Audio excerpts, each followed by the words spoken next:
بسم اللہ الرحمن الرحیم. کہیں گے کافر وہی لوگ جو ہندو ہوتے ہیں، نہیں، کافر وہ جو رسول اللہ کے نافرمان ہیں. عربی لینگویج الحمدللہ میں جاننے والا ہوں. نئی زمین نیا آفتاب رکھتے ہیں، نئی جان نئی پہچان رکھتے ہیں. خاموش ہے تو کوئی بات ہے، ورنہ تیرے ہر سوال کا ہم جواب رکھتے ہیں.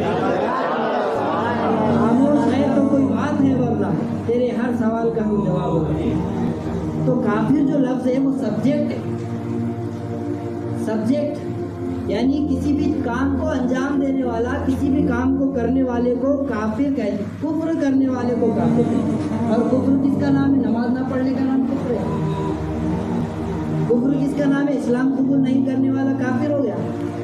مسجد میں نہیں آنے والا کافر ہو گیا. جماعت میں نہیں جانے والا کافر ہو گیا. کفر اس کا نام نہیں ہے. ہر نافرمانی کا نام کفر ہے. چاہے وہ جماعت میں جا کر کرو، چاہے وہ مسجد میں بیٹھ کر کرو، اگر نافرمانی کر لی تو آپ کافر ہو. یہ عربی لینگویج کہہ رہی، میں اپنی طرف سے نہیں کہہ رہا ہوں. میں گالیاں تو نہیں دے رہا ہوں نا کسی کو. جو صحیح ہے وہ میں آپ کو بتا رہا ہوں. قرآن یہ کہتا ہے، حدیث یہ کہتی ہے، میرا عقیدہ یہ ہے. اس کے بعد آپ کے لیے چاہے تو جنت کو اپنے انتظار میں رکھیے، اور چاہے تو دوزخ کے لیے اس کو تیار ہو جائے. کیونکہ ادب مصطفیٰ صلی اللہ علیہ وسلم ایک ایسی چیز ہے کہ اگر دنیا کے تمام جواہرات کی قربان کرتے تو ادب مصطفیٰ خرید نہیں سکتے. شان مصطفیٰ بک نہیں سکتی، اور ادب مصطفیٰ خریدا نہیں جا سکتا. تم اگر جیب میں پیسے رکھ کر، اگر اپنی پٹلیوں میں کتابوں کا خزانہ رکھ کر یہ دعویٰ کریں گے کہ ہم ایمان والے ہیں، سنتوں پر عمل کرنے والے ہیں، اور دن میں وہی گستاخی رسول، وہی مرغوب عقیدہ اگر ہوگا تو تمہارے اعمال کوئی کام نہیں. کیونکہ اللہ تعالیٰ نیتوں کو دیکھتا ہے، زبان کو نہیں دیکھتا. عشق مصطفیٰ یہاں نہیں ہوتا، یہاں پر ہوتا ہے. عشق مصطفیٰ اخلاق میں ہوتا ہے، اطوار میں ہوتا ہے، قرینے میں ہوتا ہے، سلیقے میں ہوتا ہے، زبانوں میں نہیں ہوتا. مٹھاس اچھی باتیں تو جو ہے تو دیواروں پر بھی لکھی ہوئی ہوتی ہے. تو اس کا مطلب کیا؟ ہر دیوار مسلمان کہلائے گی، ہر دیوار ایمان والی کہلائے گی، ہر دیوار جو ہے تو عاشق مصطفیٰ کہلائے گی. یہ اس کا مسئلہ ہے. لیکن اچھی بات اگر دیوار پہ لکھی ہوئی ہو تو کیا اسے ہم عاشق رسول کہیں گے؟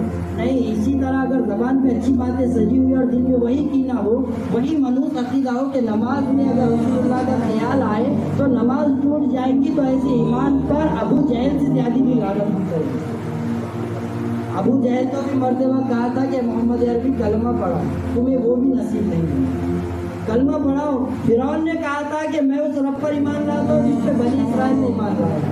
تو ہمارے رسول جو آئے ہیں انہیں کوئی معمولی رسول نہ سمجھے، صفی اللہ، نجی اللہ نہ سمجھے، وہ اپنی جگہ پر ہے. لیکن اللہ فرماتا ہے تلک الرسل فضلنا بعضهم علی بعض، ہم نے بعض رسولوں کو بعض پر فضیلت بخشی ہے. اور سب سے زیادہ فضیلت والے کون ہیں؟ امام الانبیاء ہمارے مصطفیٰ صلی اللہ علیہ وسلم سب سے زیادہ فضیلت ہے. قرآن فرما رہا ہے، میں نہیں کہہ رہا ہوں، قرآن فرما رہا ہے، احادیث شریف فرما رہی ہے. کیونکہ تخلیق میں سب سے پہلے ہمارے مصطفیٰ آدم علیہ السلام سے پہلے پیدا کیے گئے تھے. اول ما خلق اللہ نوری، اللہ تعالیٰ نے سب سے پہلے میرے نور کو اپنے نور سے پیدا کیا، اور اس کے بعد تمام جہانوں کو، تمام دنیا کو میرے نور سے پیدا کرنا. اللہ کے نور سے میں بنا ہوں اور میرے نور سے تمام دنیا بنی ہے. تو یہ دنیا کس کا صدقہ ہوا؟ یہ دنیا کس کا صدقہ ہوا؟ اللہ کا احسان نہیں ہے، مصطفیٰ کے در کی خیرات ہے. اگر آج ہمارے پاس مال و دولت ہے تو ہم نے کسی بادشاہ کے خزانے سے نہیں لوٹا. اگر آج ہمارے پاس پیسوں کی گرمی ہے، اگر آج ہمارے پاس مرتبت ہے، اقتدار ہے، تو ہم نے کسی پی ایم سے نہیں لیا، ہمارے مصطفیٰ صلی اللہ علیہ وسلم کے مائے میں.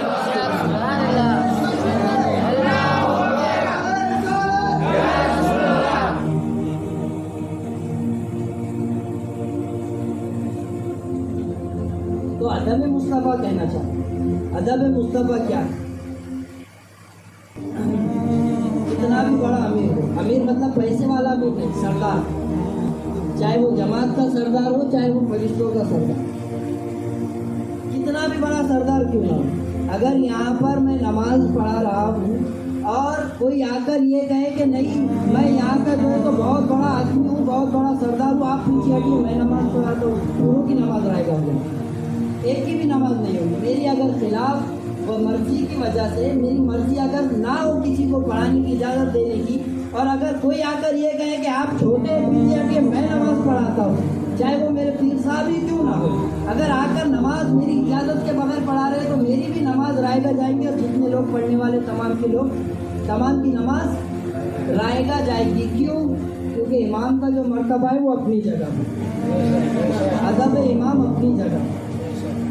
جیسا کہ میں آپ کو کہوں کہ میں الحمدللہ 2016 سے اورنگ آباد میں بھی امامت کی نماز پڑھایا ہوں، تو میرے پیچھے میرے ہر استاد نے نماز پڑھی، جنہوں نے مجھے قرآن کی تعلیمات دی، جنہوں نے مجھے عربی لینگویج سکھلائی، جنہوں نے مجھے جو حدیث کی تعلیمات دی، جنہوں نے وراثت کی تعلیمات دی، جنہوں نے ادب سکھلایا، جنہوں نے مجھے 0 سے 100% بنایا، ان لوگوں نے میرے پیچھے نماز پڑھی۔ میرے پیر صاحب حضرت العلامہ مولانا مفتی محمد اسرار احمد صاحب مفتی ہے اورنگ آباد کے مفتی، انہوں نے میرے پیچھے نماز پڑھی، لیکن کبھی یہ نہیں کہا کہ آپ چھوٹے پیچھے آئیے میں نماز پڑھوں۔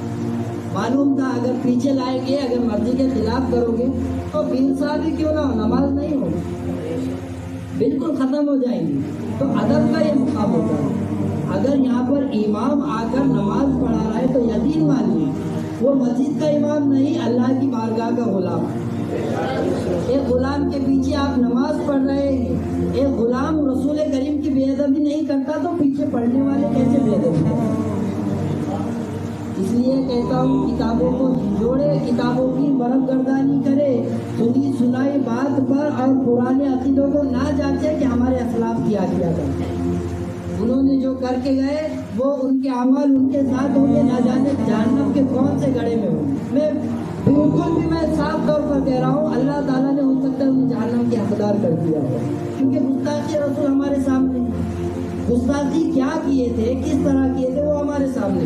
خیر میں اس باتوں پر بحث نہیں کروں، لیکن ادب بتانا چاہوں تو اللہ نے ہمیں ادب سکھایا، اپنی آواز پر، رسول کی آواز پر بلند نہیں کرنا، کرے تو پورے اعمال رائے گاہ ہو جائیں گے، اور اس طرح رائے گاہ ہوں گے کہ تمہیں خبر بھی نہیں ہوگی، وہ پٹلی بھرتے جا رہی ہوں گی، وہ مٹکا بھرتے جا رہا ہوں گا ہمارے ذہن میں، لیکن اللہ تعالیٰ اس رات سے اس مٹکے کو نیچے تو رائے گاہ کرتا ہوا جا رہا ہے۔ انت حبط اعمالکم وانتم لا تشعرون، اس طرح تمہارے اعمال رائے گاہ کر دیے جائیں گے کہ تمہیں اس کی خبر بھی نہیں ہوگی، شعور نہیں ہوگا، احساس نہیں ہوگا کہ ہم کیا کر رہے ہیں اور کہاں جانا ہے۔ وہاں تو یہ نہیں کہہ سکتے فرشتوں نے جھگڑے تو نہیں کر سکتے، ارے میں اتنی محنت کیا، اتنی مشقت اٹھایا، ماں باپ کو چھوڑ کر گیا تھا، ماں باپ کو اللہ کے دین کے بھروسے پر چھوڑ کر گیا تھا، اور آج میرے اعمال کی باری ہے تو کچھ بھی نہیں۔ فرشتے پہلے ہی غصے میں ہوں گے، وہ پورا ہی غصہ اس پر اتار دیں، بالکل اتار دیں، پہلے غصے میں ہوں گے، کیونکہ آدمی چڑچڑا کب ہوتا ہے جب اس کے پاس زیادہ گرے ہوتے ہیں، اس کے پاس زیادہ لوگ آ کر اس کا جب دماغ چاٹتے ہیں، جب وہ چڑچڑا پن کرتا ہے تو فرشتے پہلے سے ہی زیادہ چڑچڑے ہوں گے، اور اگر بحث کرنے جاؤں گے تو وہ پورے ڈنڈے کی کسر آپ کو بالکل نکال دیں گے، اور اس وقت میں کئی شکایت بھی نہیں کرنے جا سکتے۔ آج اگر کوئی ہمیں تکلیف دے رہا ہے تو پولیس اسٹیشن کی طرف ہم بھاگے دوڑے جا رہے ہیں، کوئی تکلیف دے رہا ہے تو سرپنچ کے پاس بھاگے، ماں کس کے پاس بھاگے؟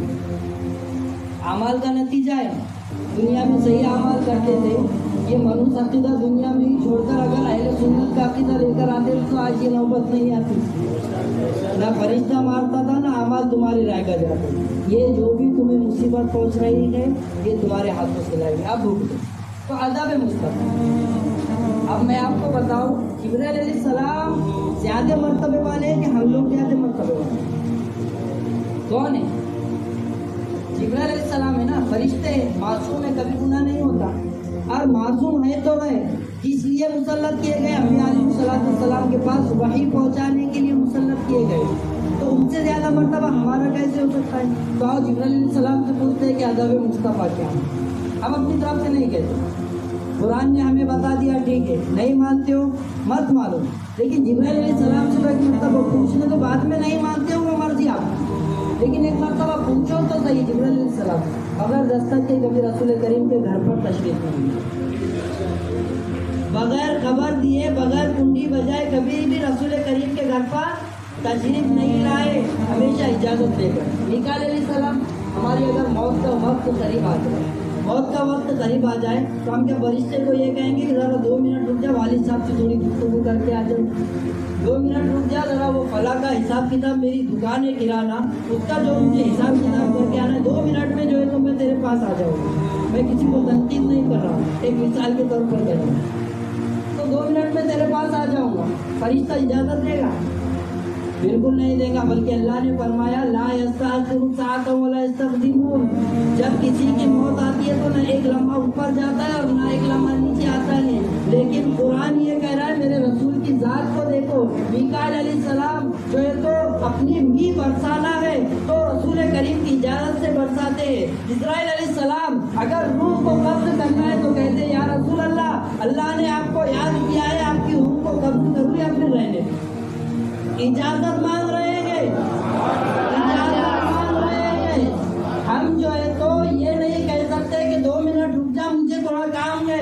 وہ جو ہے تو اپنا کام کر کے ہماری روح کو کھینچ کر ویسے ہی لے کر جائے گا. لیکن رسول اللہ کو بشر کہنے والوں ذرا غور کریں کہ یہ کون سا بشر ہے. یہ بشر ہے، یہ انسان ہے، سرتا ہوا قدم خدا کی شان ہے. یہ انسان نہیں، انسان وہ انسان ہے. یہ قرآن کو بتاتا ہے ایمان انہیں، اور ایمان کہتا ہے میری جان کے.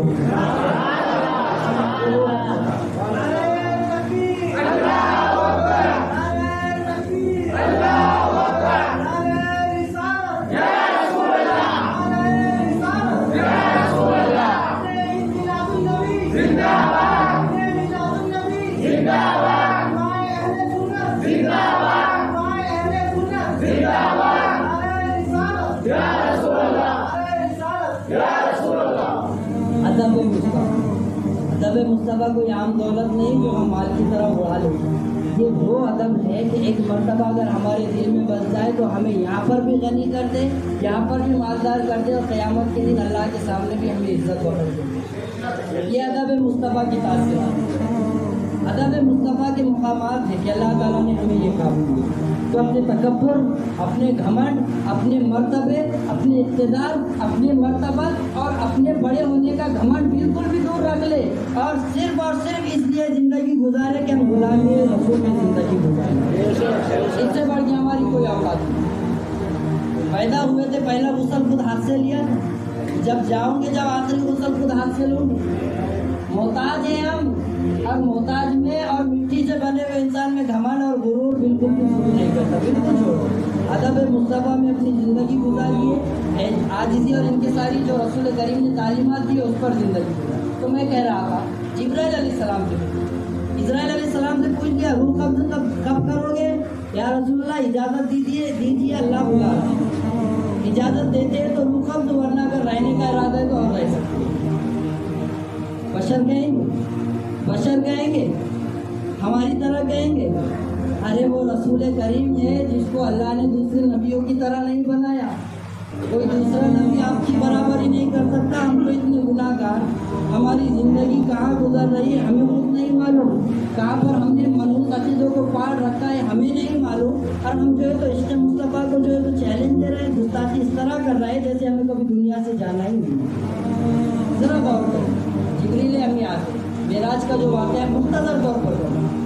معراج کے واقعے میں جبریل امی آ رہے ہیں اور اللہ نے فرمایا کہ میرے محبوب کو لے کر آؤ، آج ملاقات کریں. اچھی ایک بات بتاتا ہوں، آدم علیہ السلام سے لے کر عیسیٰ علیہ السلام تک تمام انبیاء علیہ السلام اور تمام مرسلین علیہ السلام کو معراج ہوئی، سب کو ہوئی. لیکن فرق دیکھیے، ایک نبی دوسرے نبی کے برابر نہیں ہوتا. آدم علیہ السلام کو معراج ہوئی کہا سدرۃ المنتہا کے نیچے ہوئی، اوپر نہیں. سدرۃ المنتہا کے اوپر جبرائیل علیہ السلام بھی نہیں جاتے، سدرۃ المنتہا کے نیچے ہوئی. موسیٰ علیہ السلام کو کہاں ہوئی؟ آسمانوں پر بلایا گیا، کوئی طور پر آؤ معراج کروا دی جائے. عیسیٰ علیہ السلام کو آؤ گناہ گاروں کے بیچ میں آؤ معراج کروا دی جائے. لیکن رسول خدا صلی اللہ علیہ وسلم کی بات دیکھیے کہ اے رسول تو مت آ، میں تجھے بلوانے کے لیے میرے مہمان بھیج رہا ہوں. جبریل امی کو تیری بارگاہ میں بھیج رہا ہوں. تمام فرشتوں کا جو سردار ہے تیرا اسے غلام بنا کر تیری بارگاہ میں بھیج رہا ہوں. یہ رسول کریم کے ادب کا مقام دے. جس کو اللہ تعالیٰ نے ہر جگہ پر بتایا. اب جبرائیل علیہ السلام مختصر طور پر میں بتا رہا ہوں, بڑا طویل واقعہ ہے لیکن مختصر طور پر. جبرائیل علیہ السلام ام ہانی کے گھر آئے, حضور علیہ السلام تشریف لائے. اب جبرائیل علیہ السلام اللہ کا حکم مانے یا رسول اللہ کی بے ادبی کریں؟ اگر اللہ کا حکم مانیں گے کہ میرے محبوب کو لے کر آ, تو جگانا تو ہی ہوگا, جگانا ہوگا یہ کہ یا رسول اللہ چلیے اللہ بلا رہا ہے. لیکن اگر جگا لوں تو محبوب کی نیند میں خلل ہو جائے گا. کس طرح جگا سکتا ہوں, کیسے جگا سکتا ہوں؟ اب دونوں کشمکش میں